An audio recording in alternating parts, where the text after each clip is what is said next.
우리가 읽기는 이제 사무엘하 19장 9절로 15절까지 읽었는데요. 그 19장 뒷부분까지 이제 인물에 따라서 내용을 차곡차곡 다 살펴볼 것입니다. 자, 이 말씀은 압살롬의 주도로 일어난 반역이 이제 실패를 한 후입니다. 압살롬이 죽음으로 반란에 가담했던 모든 사람들은 다 흩어지고 말았습니다. 그것을 이제 19장 8절에서는 이렇게 말하고 있습니다. 왕이 일어나 성문에 앉음에 혹 모든 백성들에게 구하되 왕이 문에 앉아 계시다 하니 모든 백성이 왕의 앞에 다 나오니라. 이건 이제 다윗 왕이 전쟁에 나가 싸워 승리한 자들을 그렇게 격려하는 그런 말이고요. 그다음 이제 19장 8절 하반절에 보면 이스라엘은 각기 장막으로 도망하였더라. 이 도망한 사람들은 압살롬 편에 서서 반란군에 가담하여 다윗을 왕에서 쫓아내고 압살롬을 중심으로 새로운 정권을 세우고 압살롬 밑에서 한 자리 한번 얻어보겠다 이렇게 생각했던 사람들이 다 도망하여 각기 장막으로 숨어들었다 이렇게 말하고 있습니다. 지금 이 반란이 일어난 다음에 군사적인 반란은 진압이 되었습니다. 반란의 우두머리인 압살롬이 죽음으로 구심점을 잃어버리고 이제 사람들이 뿔뿔이 다 자기 집으로 돌아가 버렸다 그 말이죠. 그러나 반란이 일어나 백성들이 다윗 왕으로부터 마음이 떠났다는 말이죠.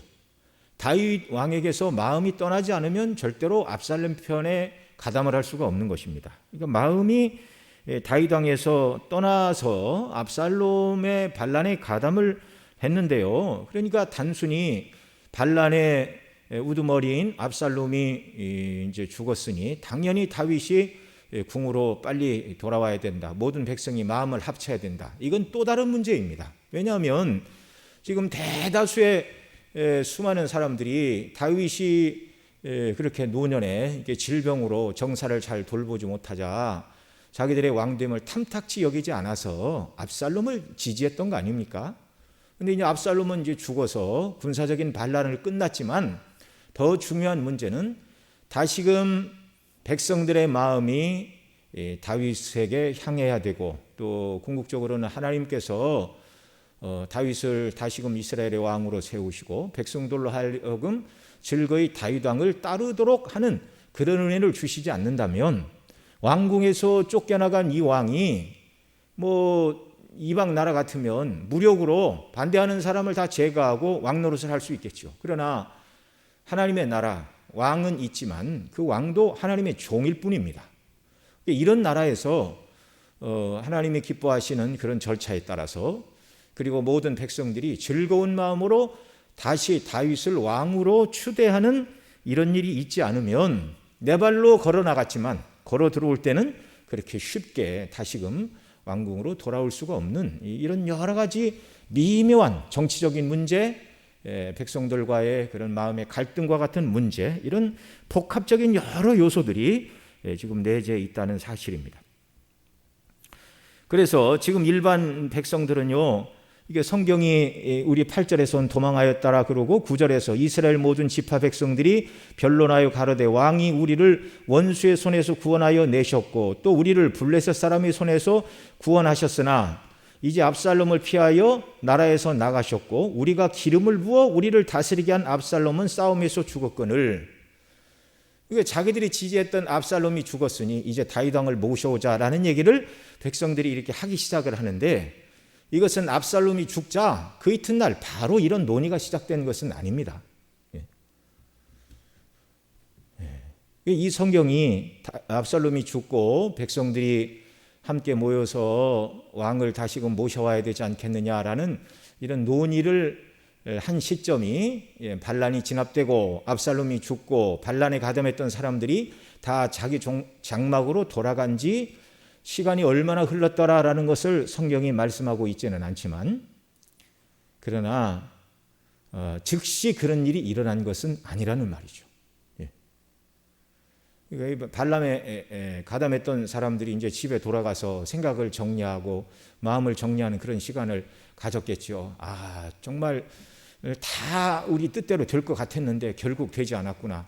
무엇이 문제였는가 이렇게 생각을 하자 결국 그 백성들의 마음도 우리가 다윗을 너무 쉽게 버렸구나. 하나님이 기뻐하시지 않는 일이구나. 이런 것들을 생각하게 되니까 이렇게 말할 수가 있는 것이죠. 우리가 기름을 부어 우리를 다스리게 한 압살롬은 싸움에서 죽었거늘 이제 너희가 어찌하여 왕을 도로 모셔올 일에 잠잠하고 있느냐.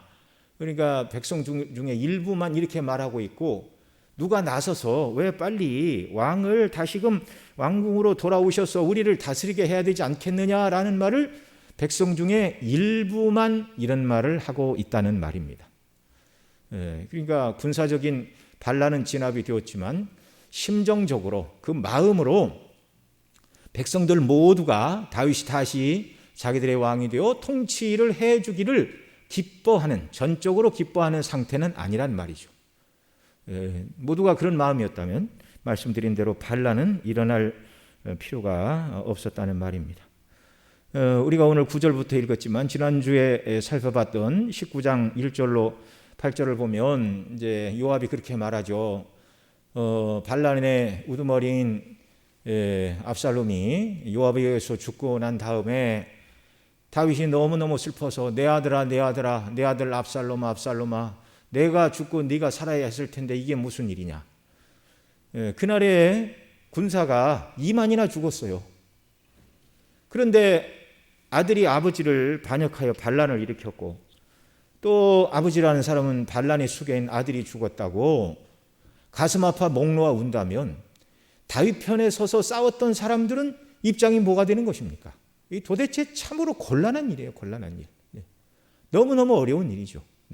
그래서 요압이 그렇게 슬퍼만 하고 있을 일이 아닙니다. 전투에 나갔던 백성들을 위로해 주지 않으면 내일 아침까지는 왕과 함께 있는 군사가 한 사람도 없을 것입니다. 그건 그냥 하는 말이 아니라 정말 그런 것이에요.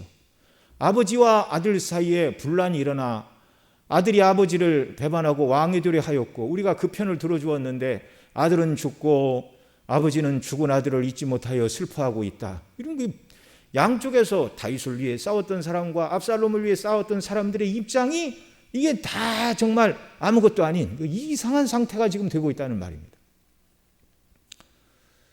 결국 이 모든 근원은 죄라고 말씀을 드렸는데요. 죄는 모든 사람을 이렇게 불행하게 하는 것입니다. 그런 중에도 하나님께서 다윗에게 은혜를 주고 계십니다. 다윗의 범죄를 인하여 징계를 하시겠다고 하셨지만 내 왕위를 끊겠다 그렇게 말씀하신 적이 없으세요. 그러니까 다윗의 왕위가 계속되도록 사람들은 알지 못하는 사이에 하나님께서 뭇사람들의 마음을 이렇게 주장하사 이 일이 진행되도록 그렇게 하신 것입니다. 그래서 우리가 읽은 9절로 10절에 있는 말씀처럼 압살롬을 자기들의 손으로 기름을 부어 왕을 세웠던 그들이 뭐라고 그럽니까? 우리가 기름을 부어 우리를 다스리게 한 압살롬은 싸움에서 죽었거늘 이제 너희가 어찌하여 왕을 도로 모셔올 일에 잠잠하고 있느냐 이렇게 지금 말하고 있는 것이죠. 자, 여기 이스라엘 모든 지파의 백성들 대다수가 압살롬의 반역에 가담했던 자들이라고 말씀을 드렸습니다. 그런데 하나님은 백성들로 다윗을 다 버리지 않게 하시고 다윗의 아름다웠던 그 과거의 통치와 또 그 영광을 기억하게 하신 것입니다. 다윗 왕을 배신하여 그 아들을 왕으로 삼았던 자들이 압살롬이 죽자 다시 왕궁으로 모셔와야 한다고 말을 하는데 이것은 하나님의 은혜가 아니면 그렇게 사람들이 마음을 쓰거나 머리가 돌아갈 수가 없는 일이죠. 하나님은 은혜를 주고 계십니다. 자, 여기서 우리가 얻을 수 있는 교훈이 있습니다. 사람들의 마음은요, 사람들의 마음은 변덕이 심해서 바람 부는 대로 흔들리고 있다는 것을 우리가 알 수가 있습니다. 한때는 다윗을 사랑했습니다. 그런데 다윗이 노년이 되어 병으로 정사를 잘 돌보지 못하자 그 아들의 반란에 가담하여 왕을 버리고 그러다가 반란의 수장인 압살롬이 죽자 군대가 흩어졌고 어찌할까를 고민하다가 이제 다시 우리의 왕을 모셔오자 이렇게 말하고 있습니다. 이제 그때 사람들의 마음은 그때 입장에 따라서 전혀 정말 180도로 언제든지 사람의 마음이 바뀔 수 있다는 것을 여기서 우리가 확인하게 됩니다. 사도 바울이 사도행전 이제 그 뒷부분 20장에 보면 이방인 몇 사람을 대동하고 예루살렘에 올라오는 그런 일이 있었습니다. 그런데 사도 바울은 이방인들을 성전에 데리고 간 일이 없는데 이방인과 함께 있던 모습을 보고 일부가 오해하여 사도 바울이 이방인들을 성전에 데리고 가 성전의 규례를 깨뜨렸다 이렇게 소동을 일으키고 또 이방 각 지역에서 유대인들이 예수님을 믿지 않자 회당을 떠나 이제 이방인들에게 복음을 증거하는 이런 이야기들을 듣고 좋지 않은 감정을 가지고 사도 바울을 죽이려고 폭동을 일으키는 그런 일이 있었죠. 그들의 붙잡힌 사도 바울이 이렇게 쭉 보다가 절반은 바리새인, 절반은 사두개인 이런 사람들을 보고 좀 이야기를 하던 중에 나는 바리새인이요, 내가 예수의 부활을 증거하다가 이런 곤란을 당한다. 나는 부활을 믿는다. 이렇게 이야기할 때 당시 이 사두개인들은 부활을 믿지 않았습니다. 그런데 바리새인들은 부활을 믿었습니다. 이렇게 이야기를 하자 조금 전까지 다 합세해서 사도 바울을 죽이자 이렇게 말하던 바리새인들이 부활을 증거하는 바울의 말을 듣고 정말 다윗의 편을 사울의 편을 들기를 시작했죠. 이렇게 세상은 자신들의 주장과 유의 이런 것을 따라서 여론이 금세 뒤바뀐다는 것을 우리는 알아야 됩니다. 이 세상 사람들은요, 환경에 따라서 인심이 좌우된다는 것, 이것을 생각해야 됩니다. 이런 세상에서 우리 성도들은 사람들의 마음이 어디에 있는가 이걸 일그리 하지 말고 사람들이 이렇게도 생각을 하고 저렇게도 생각을 하지만 궁극적으로 모든 일의 결정권자는 여호와 하나님이십니다. 그래서 바람이 불면 갈대처럼 흔들리는 사람의 마음을 잡고자 애쓸 일이 아니라 우리는 하나님이 기뻐하시는 대로 온전히 그 뜻만 바라보고 순종하며 나아가는 이런 믿음의 심지가 굳건한 주의 백성들이 다 되셔야 할 줄로 믿습니다.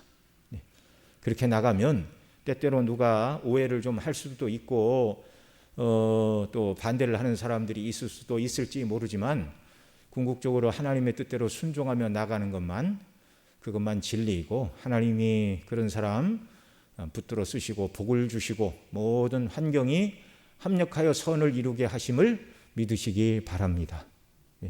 우리가 믿음을 지키며 이렇게 살아갈 때 또 지인들, 일가, 친척 모든 사람들에게 뭐 이런저런 오해를 받을 수 있을지 모르지만 그러나 온전히 하나님 한 분만 섬기고 믿음 안에서 내가 할 일이 무엇인가, 교회 안에서도 마찬가지죠.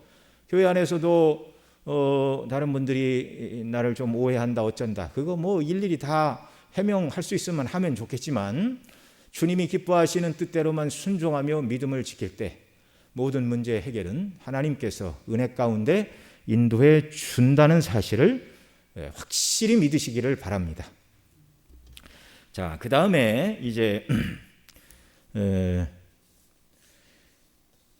다윗의 황궁길에 다윗을 맞는 이제 몇 사람들의 이야기가 기록되고 있는데요. 이제 오늘 우리가 읽은 이제 11절로 15절에 이제 유다 지파를 다윗이 통하여 이제 황궁하는 사건, 이것은 이제 그 뒷부분과 이제 20장과 연관하여 다음 시간에 더 말씀을 드리도록 하고요. 16절 이하에 기록되어 있는 이제 다윗이 왕궁으로 돌아올 때 다윗을 맞으러 나오는 몇몇 사람들의 모습을 통해서 우리가 성경을 통하여 주시는 교훈을 받기를 원합니다. 자, 먼저 다윗의 황궁길에 처음 다윗을 맞이한 사람은 시므이입니다. 이 사람은 다윗의 피난길에 다윗을 저주했던 사람이죠. 이 사람이 다윗에게 욕을 하고 돌을 던지던 바로 그 사람이었는데 다윗이 반란을 진압하고 왕궁으로 돌아온다는 소리를 듣자 너무너무 깜짝 놀라서 다윗을 맞이하며 용서를 구하는 내용입니다. 16절로 23절 우리 한 절씩 같이 읽겠습니다. 바후림에 있는 베냐민 사람 게라의 아들 시므이가 급히 유다 사람과 함께 다윗 왕을 맞으러 내려올 때에 17절 읽어주시기 바랍니다.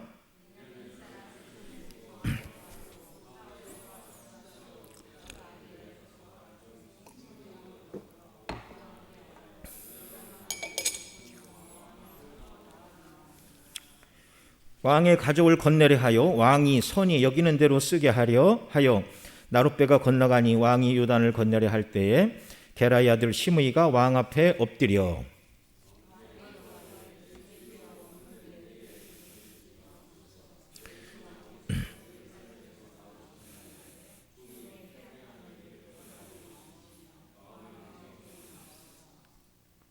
왕의 종 내가 범죄한 줄 아옵는 고로 오늘 요셉의 온 족속 중 내가 먼저 내려와서 내 주 왕을 영접하나이다.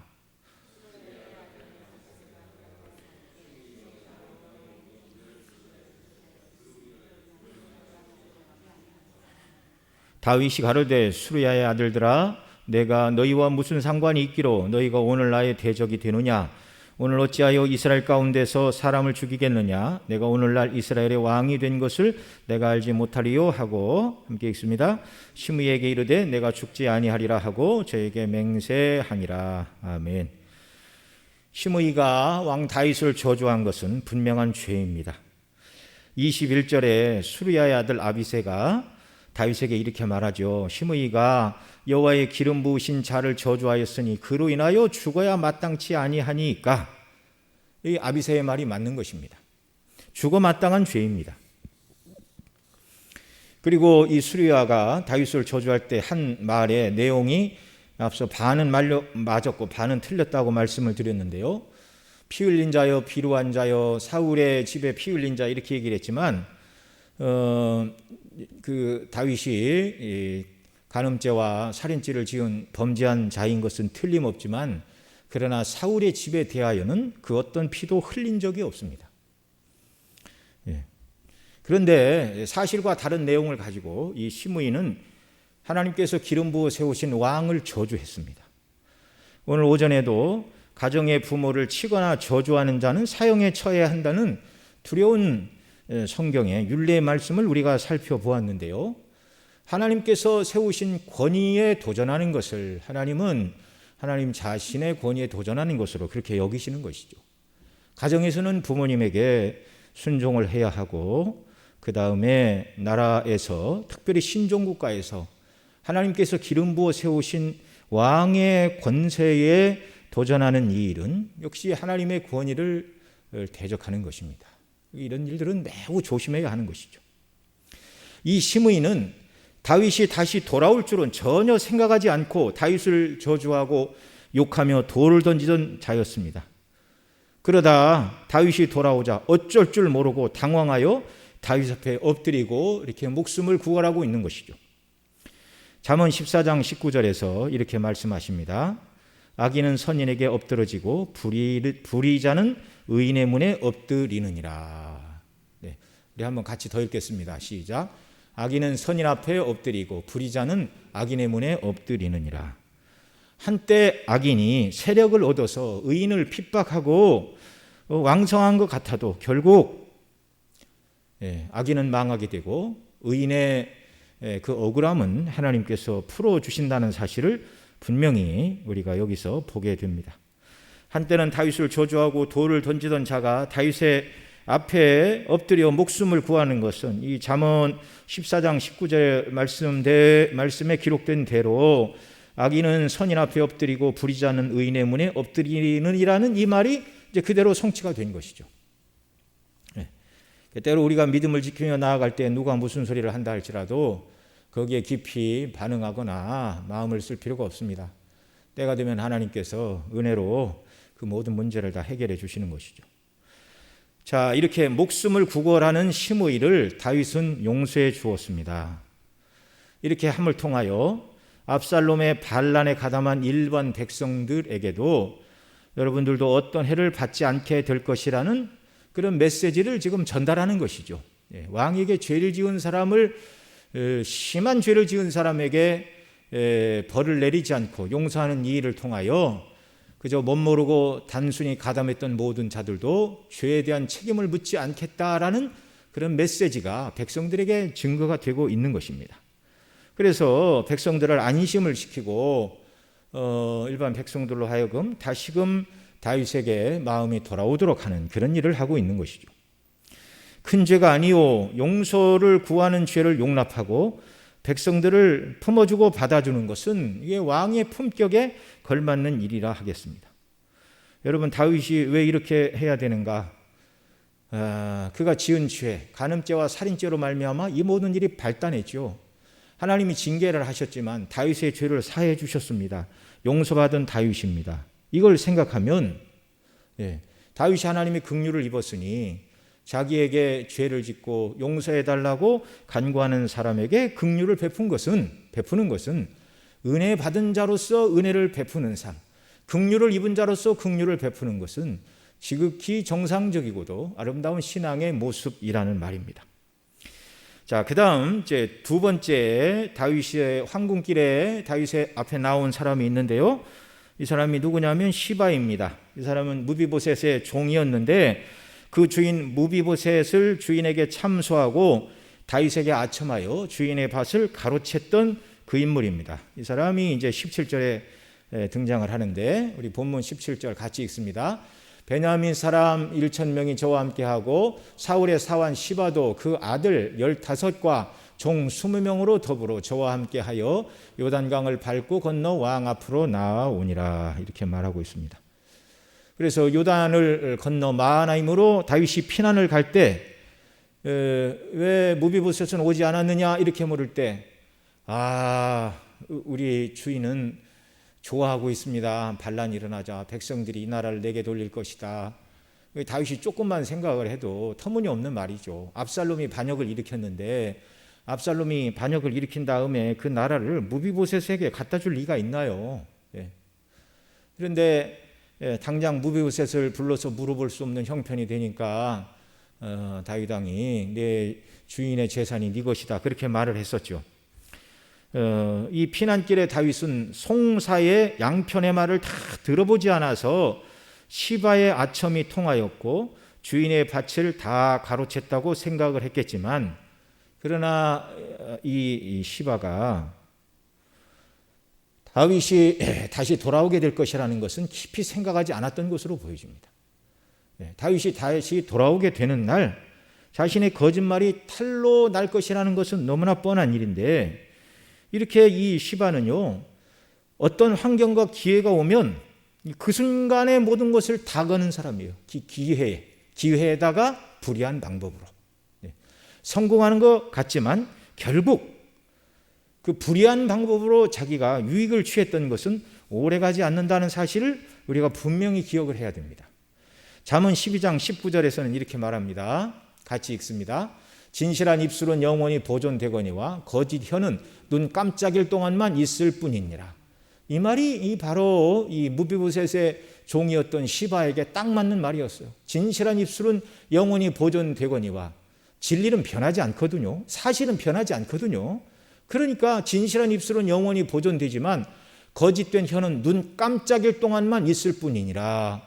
그 거짓말이 밝혀지기까지만 그 말이 유효한 것처럼 보입니다. 이 시바는 자기의 주인 무비보셋을 모함하고 험담한 그 모든 말들이 결국 다윗이 돌아오게 되던 그날 몇 달의 시간이 지났는지는 모르겠으나 얼마 되지 않아서 자기가 한 모든 말이 거짓이고 자기가 진실하지 못한 사람이라는 것이 다 들통이 나고 말았다는 말이죠. 저와 여러분 모두는 그리스도 안에서 우리에게 베풀어 주신 은혜와 사랑에 비추어 항상 진리를 따라서 옳은 것은 옳고 아닌 것은 아니다 이렇게 바른 말을 하는 사람들이 되기를 바랍니다. 우리 입에 바른 말은 무엇이죠? 특별히 우리가 사람들에게 해줘야 될 바른 말은 무엇입니까? 이 세상 모든 것은 어떤 과학자들이 말하는 것처럼 빅뱅에 의해서 어느 날 그냥 우주가 폭발을 하여 혼란 가운데 있는데 단백질이 몇 개가 만나고 이렇게 번개가 쳐가지고 무슨 유기물이 되고 합성이 일어나고 단세포가 다세포 생물이 되고 하등동물이 고등동물이 되는 이런 진화의 과정을 거쳐서 오늘날 사람이 탄생하고 문명이 발전했다. 이거 터무니없는 말이죠. 우리가 사람들에게 해야 될 참된 진실한 말은 이 모든 세상은 하나님이 창조하셨고 하나님이 주인이시고 지금도 하나님이 다스리시고 그 하나님 앞에서 모든 인생은 말과 생각과 행동에 대하여 하나님 앞에서 자기 행동에 책임을 져야 되는 인격적인 존재. 예. 근데 하나님이 책임을 물으시면 인간은 다 죄인이라 지옥 형벌을 면할 길이 없죠. 이런 죄인을 위해서 하나님이 그리스도를 통하여 죄인을 구원하시는 방식을 마련해 놓으셨다는 이 복음의 진리를 우리는 누구를 만나든지 항상 자랑하고 말해주는 이런 역사들이 우리에게 있기를 바랍니다. 이 진실한 말을 하는 사람들, 진실한 말을 하는 사람들. 예. 여러분, 우리가 예를 들어서 뭐 이렇게 뭐 반지나 목걸이를 차고 다니는데 남들이 볼 때 아이고 그 반지 좋아 보이네요. 진짜예요? 그러면 진짜 금반지에 다이아를 박았는데 누가 진짜냐고 물으면 할 말이 있죠. 아, 이 사람을 뭘로 보고 진짜지요. 예? 이거 정말 진짜입니다. 이거 예? 내 가족 중에 누가 사준 건데 이거 진짜예요. 무엇을 기념하여 내가 이것을 선물로 받았다. 그렇게 말하지 않겠어요? 예. 조그마한 선물도 자랑할 것이 있으면 분명히 말하는데 저와 여러분의 심령 속에는 값없이 예수님으로 말미암아 구원받은 복음의 은혜와 감격이 항상 충만해서 이 그리스도를 전하지 않으면 견딜 수 없는 이런 하나님의 백성들이 다 되시기를 바랍니다. 이것이 진실한 말이에요. 이것이 만고불변에 변하지 않는 우리가 입술로 증거해야 될 말입니다. 순간순간 나의 여러 가지 유익과 입장을 대변하는 말들은 다 지나가는 말들이고 하나님의 영광을 높이고 그리스도의 구속의 은혜를 찬미하는 이런 말들만 영원토록 있고 이것만 진실하고 이 모든 것을 하나님이 기뻐하심을 믿으시기 바랍니다. 자, 그리고 세 번째로 이제 시바의 모함으로 말미암아 다윗과 사이가 끊어진 것처럼 보였던 무비보셋도 드디어 환궁하는 다윗을 이제 만나게 됩니다. 무비보셋이 다윗 앞에 나가는 일을 통하여 시바의 거짓말이 이제 온전히 드러나게 되었습니다. 사무엘하 19장 24절로 30절 우리 한 절씩 교독합니다. 사울의 손자 무비보셋이 내려와서 왕을 맞으니 저는 왕에 떠난 날부터 평안히 돌아오는 날까지 그 발을 맵시내지 아니하며 그 수염을 깎지 아니하며 옷을 빨지 아니하였더라.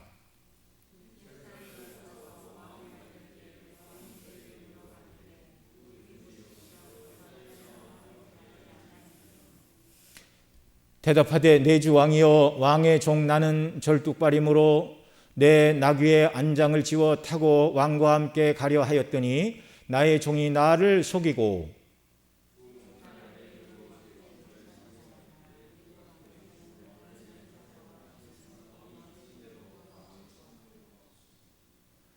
내 아비의 온 집이 내 주 왕 앞에서는 다만 죽을 사람이 되지 아니하였었나이까.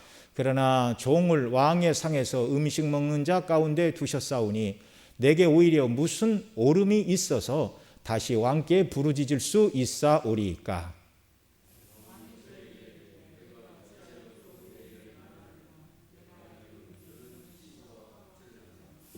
함께 30절 같이 읽습니다. 무비보셋이 왕께 고하되 내 주 왕께서 평안히 궁으로 돌아오시게 되었으니 저로 그 전부를 차지하게 하옵소서 하니라.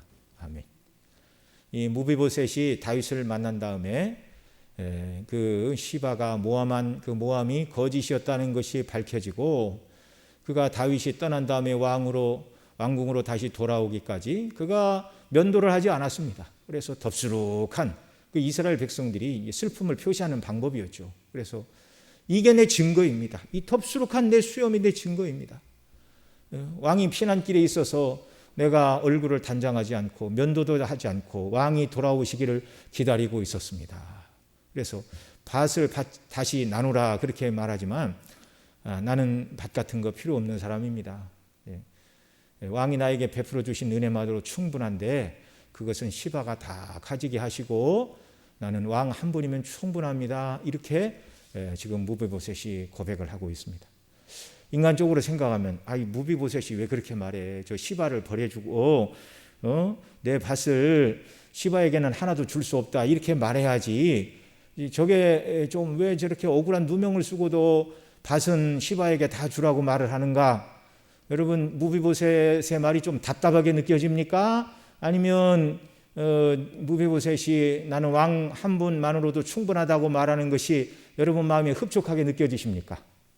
대답은 소복으로 하시기 바랍니다. 그런데 여러분, 재산이 있으면 무비보셋이 앞으로 얼마나 더 살겠어요? 설령 오래 산다 할지라도 이 세상은 다 지나가는 것입니다. 우리가 무비보셋 같은 마음을 가져야 됩니다.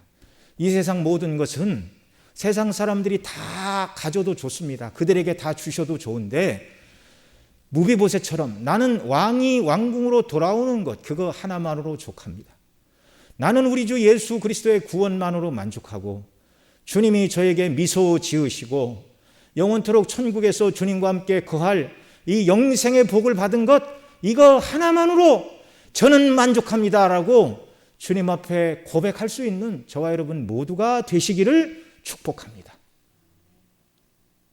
이게 진실한 믿음이에요. 이게 진실한 믿음. 우리가 주님을 믿고 따르는 것은 주님을 감동시켜서 내가 원하는 세상에 무엇을 얻고자 함이 아니라 그 주님과 영원토록 함께 거하는 영생의 삶을 바라보고 나가는 것. 여러분, 이런 믿음으로 살아가는 성도를 주님이 이 땅에서 굶기시겠어요? 그렇지 않으실 것입니다. 설령 굶기신다 할지라도 그리스도를 닮게 하시고 우리를 향한 특별한 뜻이 있는 줄 믿습니다. 그러나 사랑하는 자녀에게 하나님이 은혜를 주십니다. 그래서 이 무비보셋이 다윗을 사모하고 사랑하는 이 태도를 우리는 즉시 우리와 주님과의 관계로 비추어 봐야 됩니다.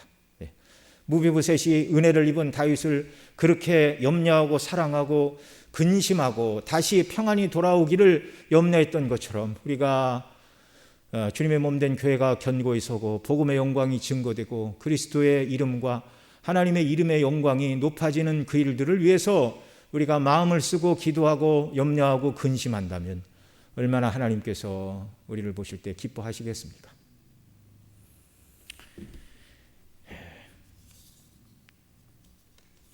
자, 그 다음에 이제 왕궁으로 돌아오는 길에 만난 이제 마지막 사람이 기록되어 있는데요. 바로 길르앗 사람 바르실레입니다. 31절로 39절 또 우리 한 절씩 교독합니다. 길르앗 사람 바르실레가 왕을 보내어 요단을 건너려고 로글림에서 내려와서 함께 요단에 이르니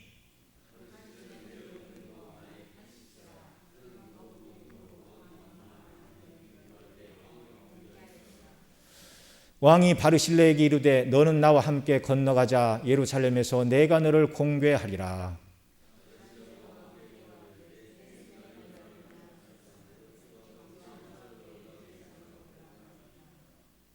내 나이 이제 80세라 어떻게 좋고 흉한 것을 분간할 수 있사오며 음식의 맛을 알 수 있사오리까? 어떻게 다시 노래하는 남자나 여인의 소리를 알아들을 수 있사오리까? 어찌하여 종이 내 주 왕께 오히려 누를 끼치리까?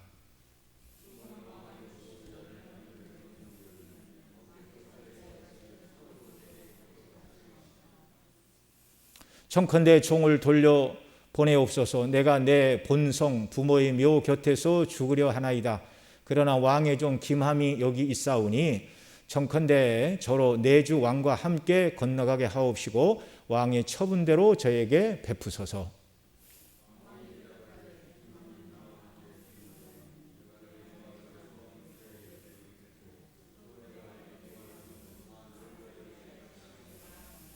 39절 함께 읽습니다. 백성이 다 요단을 건너매 왕도 건너가서 바리실레의 입을 맞추고 위하여 복을 비니 저가 자기 곳으로 돌아가니라. 아멘. 이 바리실레는 거부인데 그 거부로서 가지고 있던 그 모든 재물을 바른 곳에 썼어요. 마하나임에 다윗이 피난 갔을 때 거기서 왕을 공궤하였더라 이렇게 말하고 있지 않습니까? 그러자 다윗이 뭐라고 그럽니까? 나와 함께 예루살렘으로 건너가자. 네가 피난길에 나를 공궤했으니 내가 너를 공궤하리라. 그렇게 말하고 있습니다. 그런데 나이가 많은 바르실레는 제가 먹어도 음식 맛도 모르고 언제 죽을지도 모르는데 왕에게 누를 끼치겠습니까? 제 본종으로 돌아가서 하나님이 주시는 대로 수완을 누리고 살다가 부모의 묘 곁에 묻히기를 원합니다. 그러나 주의 종 김함이 여기 있습니다. 이제 자기 아들을 이제 왕과 함께 보내고 있는 것이죠. 그래서 바르실레는 왕의 충분한 사랑을 받았고 이제 그 아들 김함이 왕의 식탁에서 함께 먹고 마시는 영예를 누리게 되었습니다.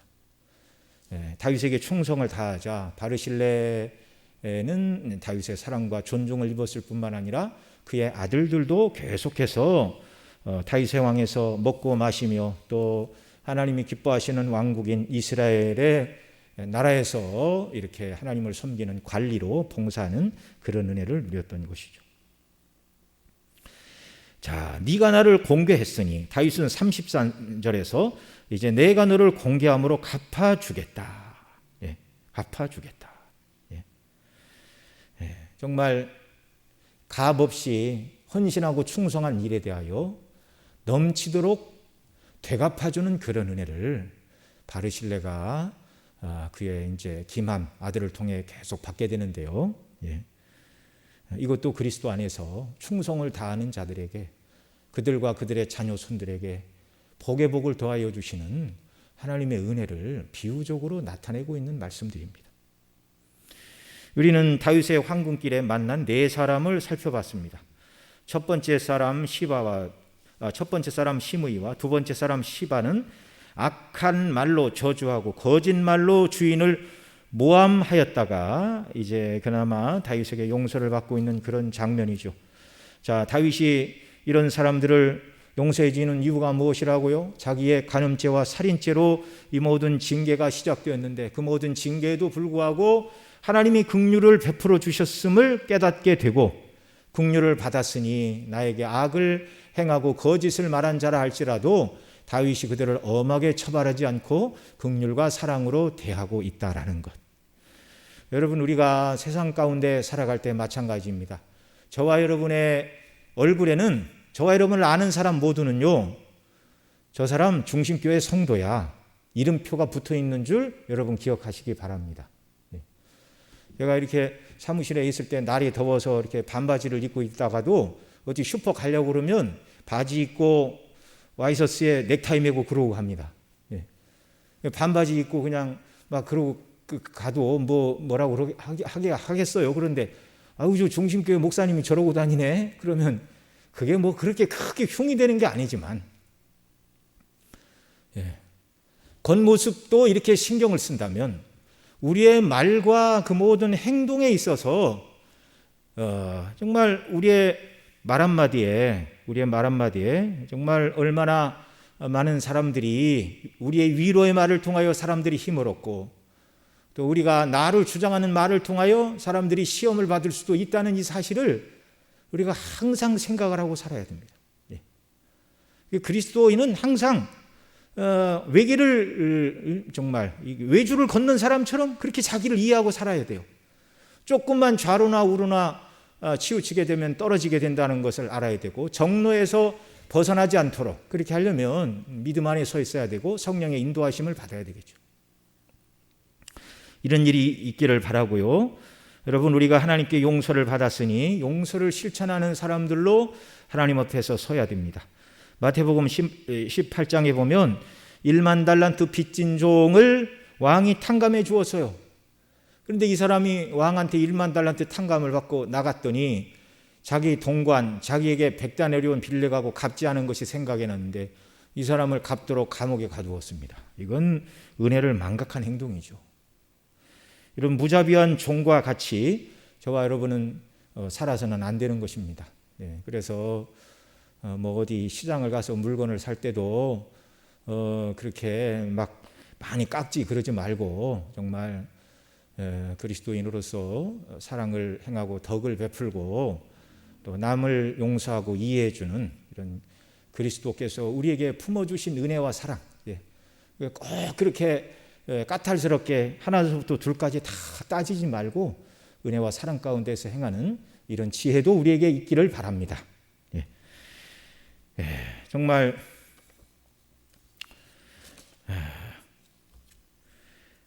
여기 나오는 이 모든 사람들 정말 이 땅을 살아갈 때 만나는 여러 사람들의 모습인데 우리의 모습은 시므이 같은가? 우리의 모습은 시바와 같은가? 우리의 모습은 무비보셋 같은가? 또 바르실레 같은가? 여러분, 다윗은 그리스도의 예표이죠. 다윗의 황궁은 비유적으로 풀이를 하자면 그리스도의 다시 오심으로 우리가 바꾸어 이해를 할 수가 있습니다. 우리 주님 지금 하나님 보좌 우편에 계시지만 영원토록 거기만 계시는 분이 아니라 하나님의 정하신 때가 되면 이 땅에 다시 오심을 믿으시기 바랍니다.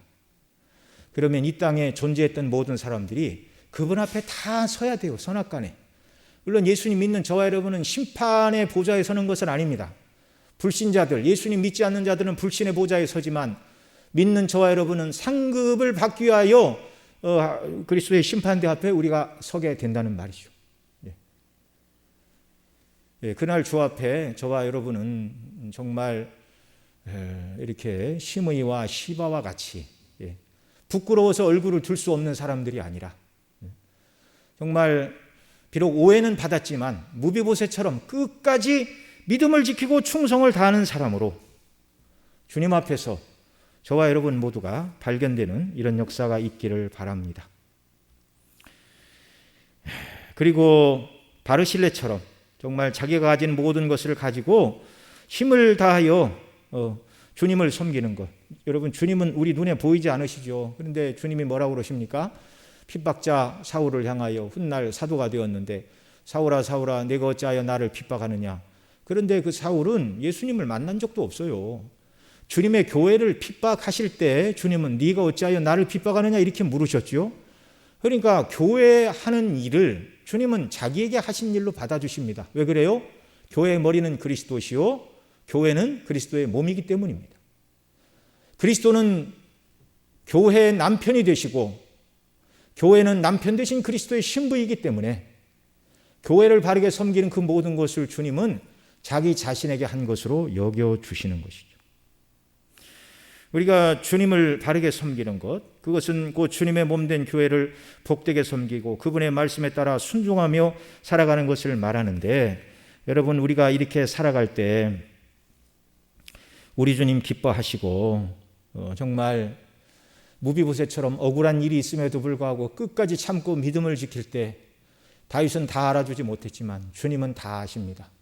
우리 눈에서 모든 눈물을 씻겨주시고 사랑으로 우리를 맞아주시고 위로해 주실 줄 믿으시기 바랍니다. 또 바르실레가 다윗을 공개한 것을 인하여 내가 너를 공개하리라 우리 말씀하신 것처럼 우리가 적은 일에 주의 일에 충성을 했다, 다 해도 이 땅에 100년 사는 사람이 별로 없잖아요. 100년을 충성을 다했다 할지라도, 그러나 100년 동안 나를 위해 산 시간도 많겠죠. 그러나 적은 충성을 했다 할지라도 주님은 그것을 크게 여기시고 영원한 천국에서 영원토록 상급으로 갚아주심을 믿으시기 바랍니다. 저와 여러분의 마음이 이것을 생각하고 가슴이 뛰는 역사가 있기를 바랍니다. 이건요, 하나님의 성령의 역사 가운데 우리가 꼭 붙들고 받아야 될 은혜예요.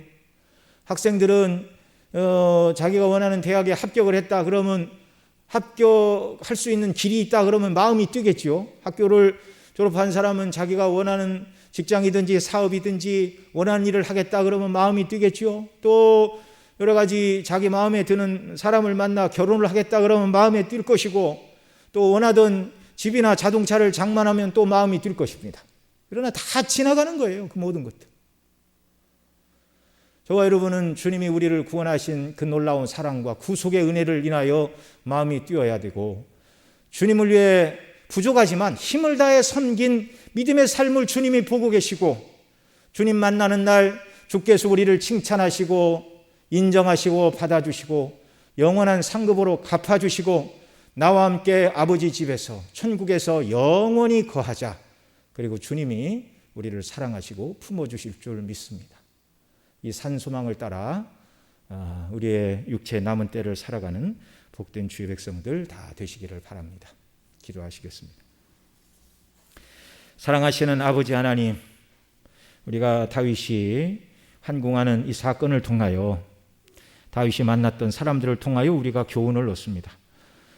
우리 주님 때가 되면 반드시 다시 오실 것인데 주님 다시 오시는 날 그 앞에 서서 우리가 부끄러움을 당하는 자들이 한 사람도 없도록 긍휼을 베풀어 주시고 이미 우리에게 베풀어 주신 구속의 은혜와 이 영광을 인하여 우리가 뜨겁게 주님을 사랑하고 주님의 복음과 주님의 나라를 위해 온전히 헌신하여서 주님의 칭찬과 인정과 사랑을 받고 영원토록 천국에서 주님과 함께 거할 산 소망을 가지고 육체의 남은 때를 살아가는 저희들이 되도록 은혜를 베풀어 주옵소서. 우리 구주 예수님의 이름으로 기도드리옵나이다. 아멘.